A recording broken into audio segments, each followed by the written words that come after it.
চলতি মরশুমে প্রথম মুকুটমণিপুরে কংসাবতী জলাধার থেকে ছাড়া হলো জল। সোমবার রাত 12টা নাগাদ কংসাবতী নদীবক্ষে 4টি গেট থেকে 6000 কিউসেক হারের জল ছাড়া হয়েছে।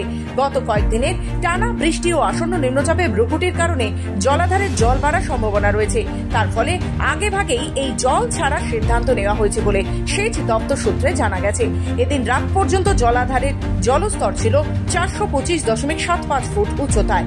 আগামী 3 দিন জল ছাড়া থাকবে বলে জানা গিয়েছে। হ্যাঁ, কালকে রাত 12টার সময় ছাড়া হয়েছে। 6000 কিউসেক ছেড়েছে 4টা গেটে মিলে। ভিড় তো ধরুন কাল রাত 12টার সময় ছেড়েছে, এখন তো খবর সবাই পায়নি। এই আপনারা এসছেন, এবারে হয়তো সবাই খবর পাবে। খবর পেলে বিকেল দিকে আশা করছি আমরা ভিড় ভালো হবে। পর্যটকদের কি বাড়তি পাওনা হবে? হ্যাঁ, অবশ্যই এটা পর্যটকদের খুবই বাড়তি পাওনা। এটা সবসময় তো পাওয়া যায়নি, এটা এই মরশুমটার জন্যই পাওয়া যাবে। এটা পর্যটকদের খুব আনন্দিত করবে। আমরাও চাইছি পর্যটক আসুক।